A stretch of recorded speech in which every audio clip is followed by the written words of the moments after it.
What up, yo? Alright, so today I'm going to talk about something. It's probably going to turn into a little bit of rambling, y'all, but I'm going to talk about something that's bugged me for a long time with striking. And that's that we don't have enough names and descriptions for as many punches as there are. I had a conversation with my coach probably, I'm losing track of time, 2 years ago, maybe 3, probably 2. I was talking about striking. It's like, so a jab. There's like, one just off the top of the head, there's 3 distinct ways to deliver a jab at the same level. Like where you're coming straight and just going with a straight jab. Like there's the step into it, there's the shoulder, kind of your hip and shoulder into it, and then there's just the straight on. You can have a powerful jab with all 3, but different times have different reasons to use it, and it usually has to do with range. But what if, we'll say I'm southpaw, I know I'm driving, this is my punch. What if my punch has like just a little bit of a upward angle to it? Not quite an uppercut, but it's no longer a jab technically. There's so many degrees and angles of striking that we don't classify. So, and I even, when I'm teaching people this, I kind of probably stutter and pause just like I'm doing now, trying to find the words, because I'll be like, all right, so our basic punches are a jab, a cross, a hook, uppercut, and an overhand. I don't get into overhands with people new. But there are so many more strikes than that. And I feel like it's important to classify them. Maybe I'll do that. Maybe I'm going to get me a notebook and sit down and start naming stuff. It's important to classify it so that you can communicate it. It's important to communicate it so that you can learn it or / teach it and then apply it. Or I guess you apply it and then you learn, apply, and then you can teach if you want, or just keep applying. So if I were to say jab, like I will say people get knocked out and dropped with a jab to the chin. I've seen it a bunch. Locally and in UFC and Bellator, PFL. When I say UFC, I'm not trying to exclude the other major organizations. That was the first one that grabbed our attention, so I say it a lot. The jab that really drops someone is usually slightly angled. And think about this. The angle of the strike can be developed by the curvature in your elbow, the position of your height,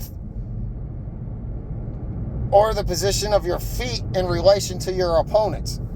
So like if I'm not straight on and I'm side and I throw a jab, it's coming across the chin to make the head spin. Like I want that head to spin. You'd have to check out my other videos to understand what I'm talking about there. But the straight on jab, even though it's a jab, if I'm to the side, it's going to do a whole different thing. If I'm coaching a fighter, like live in a fight, and I'm on the outside and I'm trying to call something out, I'm trying to call that I'm seeing a way that my fighter can get to the outside jab that I'm describing now, I can't just call out a jab because the fighter has 15 different ideas of what a jab are, and whatever his most closest connection is to the jab is what he's going to think you're telling him. If that makes any sense. That makes a lot of sense to me.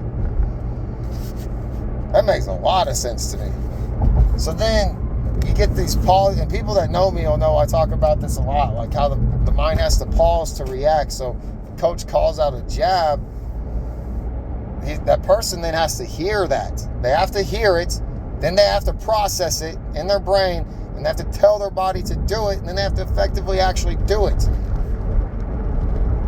That all takes time. Each of that step takes time. And it seems like a short amount of time until you're in there fighting and you realize a half a second is a freaking eternity in a fight. You can lose every ounce of momentum you had in a half a second. Let's see. I also feel like this communication, if we develop communication and name more strikes and get more specific, universally, see, like a coach and a fighter can build up a code or a rapport with each other where they're going to understand. Like I could say, look for the angle jab. And me and that fighter have talked prior to the fight, and that's the outside jab that we're at an understanding. But universally, we can't talk about it because there's not whatever. But just think about this. When UFC was first around, no one would spin. We all thought it would be takedowns. You get taken down if you tried to do a spinning back fist or a spinning round. Now we see spins all the time. But the spin was built off the first spin. So now we have like a spinning round and a spinning back and spinning elbows. It didn't start with all of those. One had to start, and then you build off of it. So if we start isolating a single strike, such as the angle jab, outside angle jab, then we are going to have more narrowed, what's the word? We're going to have, if we start isolating specific strikes, like the outside angle jab, we will have a more narrowed perspective on that one specific thing, and we will be more observant to the very short duration moments that happen around that one particular strike. Then we can learn and innovate and improve and get creative and change things from it. That's really about the gist of it. I need to get on the mats and do a video and maybe throw the strikes and kind of show them. But it's like, okay, so we got a push kick.